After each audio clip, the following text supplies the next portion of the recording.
Anime fans அனைவருக்கும் வணக்கம். இன்னைக்கு நம்ம டூம் ஆஃப் ஃபாலன் காட்ஸ் எபிசோட் 14 தான் பார்க்க போகிறோம். நம்ம ஹீரோ பார்த்தீங்கன்னா நல்லா ஆழ்ந்து போய் தூங்கிட்டு இருக்காங்க. அந்த ஒரு பொண்ணு இருக்கல சென்சி, அவன் என்ன பண்ணுறா, ஜம்ப் பண்ணி போய் அவன் மேலே குதிச்சு, இங்கே பாரு ஏஞ்சிக்கோ டைம் ஆயிடுச்சு, சூரியன் வந்துடுச்சு அப்படின்னு சொல்லிட்டு கத்துறா. அந்த குட்டி பொண்ணு என்ன கேட்குறான்னா, நேற்றுக்கு நீங்களும் சிஸ்டரும் சேர்ந்து நிறைய கெட்டவங்களை எல்லாரும் துவம்சம் பண்ணீங்களாமே, அதெல்லாம் சரி சிஸ்டர் கூட சமாதானம் ஆயிட்டியா இல்லையா அப்படின்னு கேட்குறா. யார்கிட்ட? ஃபேரி கூட சமாதானம் ஆயிட்டியா அப்படின்னு சொல்லிட்டு கேட்குறா. அந்த இடத்துல டேபிள் மேலே ஒரு கத்தி இருக்குங்க. இந்த குழந்தைக்கு அந்த கத்தி ரொம்ப பிடிச்சி போச்சு போல. அது கையில் எடுத்து வச்சுட்டு பார்த்துக்கிட்டு இருக்கு. இது நம்ம ஃபேரியோட கத்தி தான். நம்ம ஹீரோ பிடிங்கிட்டு வந்துட்டான். நம்மால் தான் ஏதாவது ஏடா யோசிப்பார்ல. அவன் என்ன சொல்கிறான், நான் ஆக்சுவலாக ஃபேரி கூட பேசி சமாதானம் ஆயிட்டேன், அது அவங்க கொடுத்த கிஃப்ட் தான், உனக்கு பிடிச்சதுனா எடுத்துக்கோ அப்படின்ட்டான். இந்த பொண்ணுக்கு சந்தோஷம். ஐயா சூப்பர்னு சொல்லிட்டு எடுத்துகிட்டு ஓடுமா. டேய் அடிபட்டுற போது நில்லுன்னு சொல்லிட்டு பின்னாடியே போகிறான். ஆனால் அந்த பொண்ணு பார்த்தீங்கன்னா சூப்பராக ப்ராக்டிஸ் பண்ணுறாப்பா. அதான் யோசிக்கிறான், கொஞ்ச நாள் தான் இவன் ப்ராக்டிஸ் பண்ணிக்கிட்டு இருக்கா, ஆனால் அருமையாக ப்ராக்டிஸ் பண்ணுறாளேப்பா அப்படின்னு சொல்லிட்டு பார்த்துக்கிட்டு இருக்கான். அந்த பொண்ணு என்ன சொல்கிறா, பிரதர் எனக்கு தெரியும் நீ இன்னும் நிறைய இடங்களுக்கு போகணும் அப்படிங்கிறது எனக்கு தெரியும், உன்னை நான் டிஸ்டர்ப் பண்ண மாட்டேன், நான் இங்கேயே இருந்து எல்லாத்தையுமே கற்றுக்கிறேன், ஃப்யூச்சரில் உனக்கு பிரச்சனை வரும்ல, நீ ஒன்றும் கவலைப்படாத, உனக்கு சப்போர்ட் பண்ணுறதுக்கு நான் இருக்கேன் அப்படிங்குது. திடீர்னு பார்த்தா ஏதோ கலவரம் நடக்கிற மாதிரி சத்தங்க. என்னடா அப்படின்னு பார்த்தா, இந்த மெடிசன் வேர் ஹவுஸ் இருக்கும்ல, அந்த இடமே முழுக்க உடச்சி போட்ட மாதிரி இருக்கு. யாரா இங்கே இதை பண்ணதுங்கிற மாதிரி இந்த டீன் செம்ம காண்டாயிடுறாரு. திடீர்னு மனுஷன் நடந்து போகும்போது எதையோ மெரிச்சிருவாரா. என்னடா அப்படின்னு பார்த்தா நம்ம டிராகனுடைய வால். அது பாருங்க நல்லா உப்பி போன ஆமைக்குட்டி மாதிரி படுத்துக்கிட்டு இருக்கு. அது இவரை பார்த்த உடனே, எப்பா நீ கிளவனா, இந்த பேர் என்னை திருப்பி போட உதவி செய்ப்பா, நான் வேறு நிறைய சாப்பிட்டேன், உடம்பு ஃபுல்லாக ஸ்பிரிச்சுவல் எனர்ஜியாக இருக்குது, வயிறு வெடிச்சிட போகுது அப்படிங்குது. அந்த மனுஷனுக்கு வெறி தாங்கலை. ஏன்னா இங்கே இருந்த அந்த ஸ்பிரிச்சுவல் ஹர்ப்ஸ் எல்லாத்தையும் இது முழுங்கிடுச்சு. மனுஷனுக்கு வெறி தாங்கலை அப்படின்னு தான் சொல்லணும்.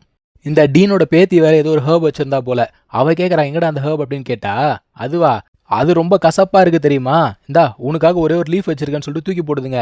இந்த மனுஷனுக்கு என்ன பண்ணுறதுனே தெரியல.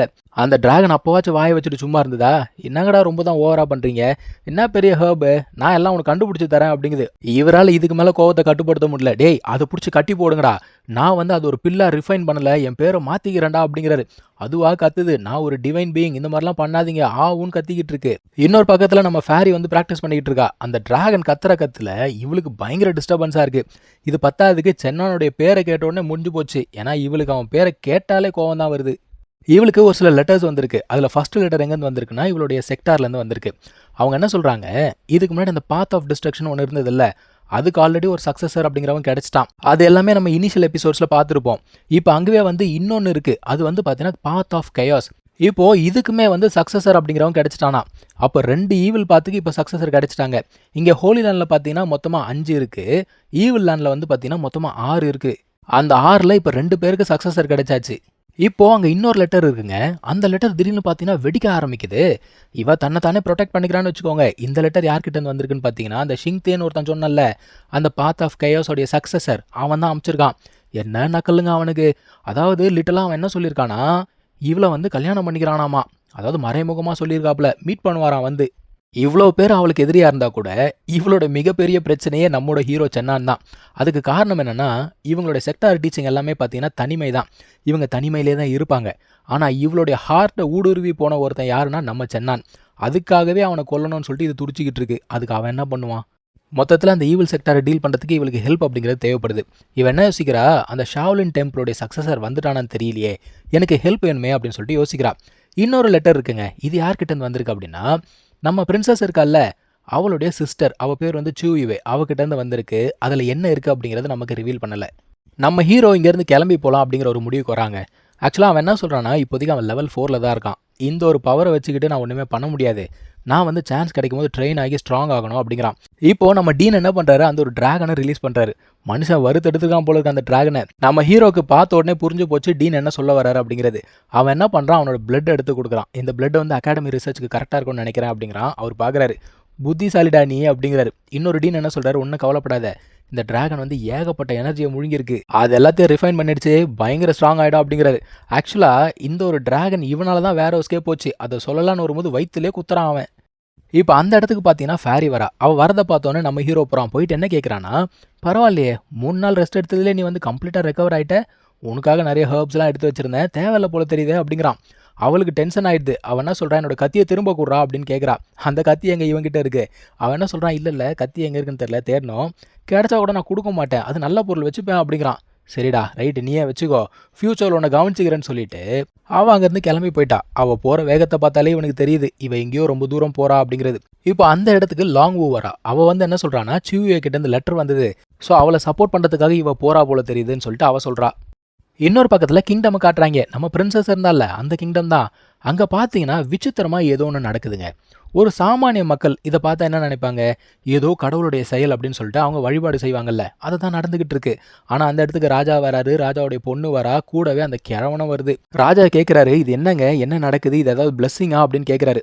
அந்த கிழவன் என்ன சொல்லுது, இங்கே பாரு நம்மலாம் கல்டிவேட்டர்ஸ், இதை பார்க்கும்போது நம்முடைய சோல்ல இருந்து நமக்கே தெரியாமல் ஒரு பயம் வரல அப்படின்னு சொல்லிட்டு பின்னாடி இருந்தவங்க எல்லாருமே போட்டு தள்ளிடுமா.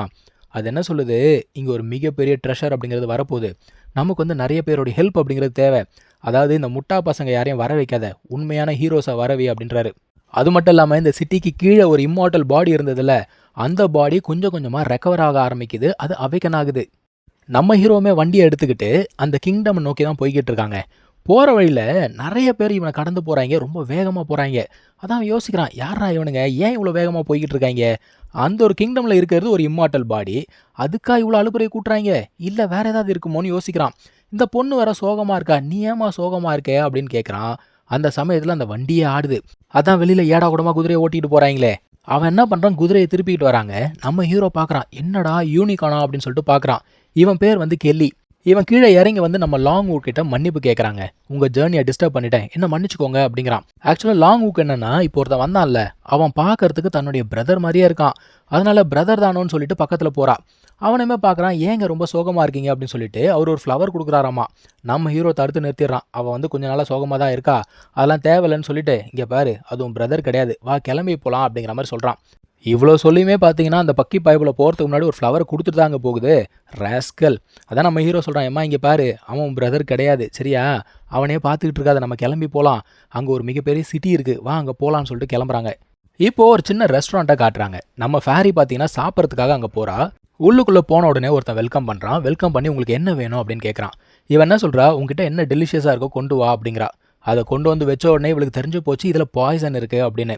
அதான் அவன் சொல்கிறா, டே கயாஸ், பாய்சன் வைக்கிறதா வைக்கிற, எனக்கு தெரிகிற மாதிரியா வைப்ப அப்படிங்கிறா. இப்போ இவ்வளோ அட்டாக் பண்ணுறதுக்கு ஏகப்பட்ட பேர் எகிரிட்டு வராங்க. ஆனால் கண்ணை மூடி திறக்கிறதுக்குள்ளே அவங்க கதையெல்லாம் முடிச்சு விட்டான்னு வச்சுக்கோங்க. அடுத்தது மிஸ்டர் கயாஸ் வராரு, அதாவது சிந்தியன் வராரு. பயப்பில் வந்தோன்னு என்ன தெரியுமா கேட்குது, எம்மா என் லெட்டர் வந்து சேர்ந்துதா, சரி படிச்சு எப்படி ஃபீல் பண்ண அப்படின்னு கேட்குறான். டேய் அவளே ஏற்கனவே கொலவெறியில் இருக்கா, சண்டை போட தானே வந்த, அந்த வேலையை பாடுறா. இப்போ இவங்க 2 பேருக்கும் சண்டை ஆரம்பித்து போய்கிட்டு இருக்கு. இவன் பார்த்தீங்கன்னா ஹோலி செக்டாரை சேர்ந்தவன், அவன் பார்த்தீங்கன்னா ஈவில் செக்டாரை சேர்ந்தவன். ஸோ இந்த சண்டை எங்கே போய் முடிஞ்சது அப்படிங்கிறத நம்ம அடுத்த எபிசோடில் பார்த்துலாம். தேங்க்யூ ஸோ மச் ஃபார் வாட்சிங். Take care. பாய்.